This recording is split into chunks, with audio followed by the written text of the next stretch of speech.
Okay, ladies and gentlemen, we got a couple of things to talk about. We're going to do a brief little conversation about the $400 billion lawsuit. And then we're going to do another video right after this talking about some other things we're doing for our clients. Okay? The $400 billion lawsuit. Let's show you what the court did. This is an order. This is September term. Okay? July 22nd, 2025.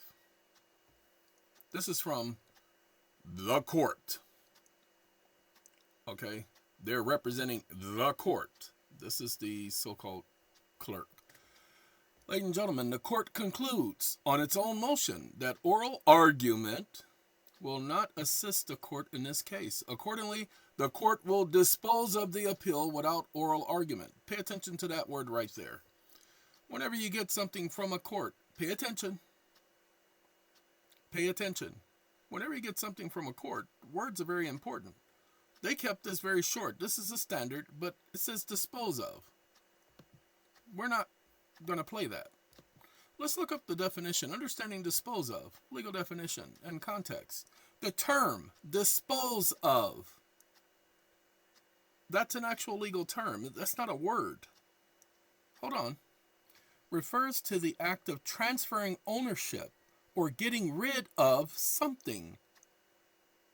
It can involve various actions such as settling or resolving an issue, transferring property through sale or gift, throwing something away that is unwanted, or eliminating or destroying something. Ladies and gentlemen, let me see if I can explain this to you. The opposing party has not responded. They have not responded to the original complaint. They've not responded to the notice of appeal. They have not responded to the appeal. They've not put in an appeal brief. And the court says oral arguments is not necessary. And in a way, they could be correct.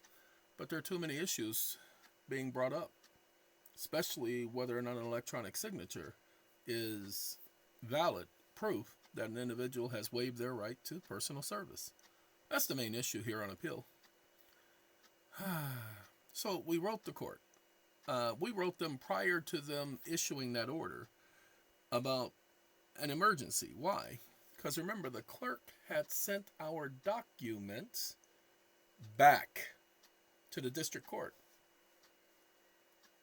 They gave us a notification that they were returning our stuff to the district court because they didn't understand what we were trying to do.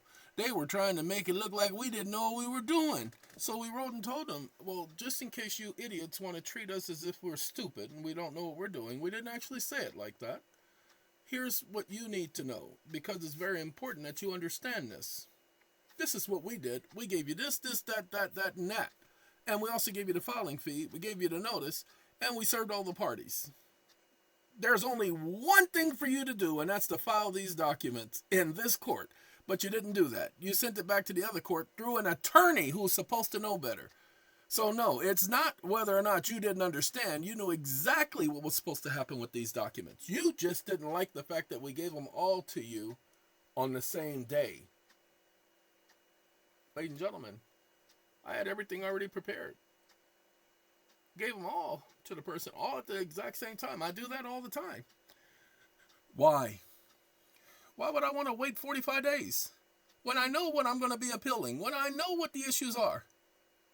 I already have the document put together, and then the other documents, I already have that ready too. There you go. And so we told them, we need y'all to respond. Y'all took our documents. You need to explain why you did that. You need to send our documents back to the court. But we did that back in June.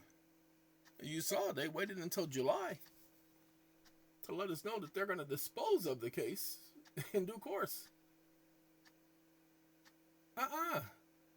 Y'all haven't talked about the opposing party responding, but they specifically said that they were going to. I want you to pay attention how they know that the opposing party ain't going to respond. Pay attention. Without oral arguments, on the basis of the record and the presentation in the appellate's brief. They didn't say anything about the appellee's responsive brief. Ladies and gentlemen, the appellee's responsive brief is that important. Let me say it again. The appellee's responsive brief is that important. See, they were supposed to respond. They had a certain amount of time to respond. They're in default. So I had to put the default on record.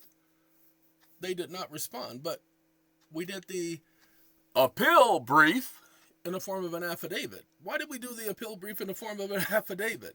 Well, the reason why we did the appeal brief in the form of an affidavit, because affidavits are taken as true. The court can only go off of the truthfulness of the appellate's brief. And we brought up everything in the appeal that we brought up in the case. Have them make some decision. Now, they're not going to. They're going to try their best to skirt around things. That's what this was all about. This is just us letting them know, no.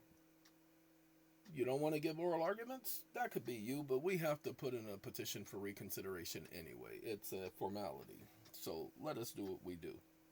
Y'all can keep playing y'all games. That's what we're saying to them. Okay?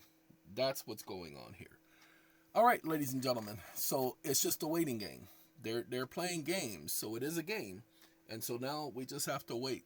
We've sent them quite a bit. Okay? We sent them quite a bit. Because had enough. All right, y'all have a good day. Oh, and I can't give them my attitude. Because I want to tell them where they can go, but I can't.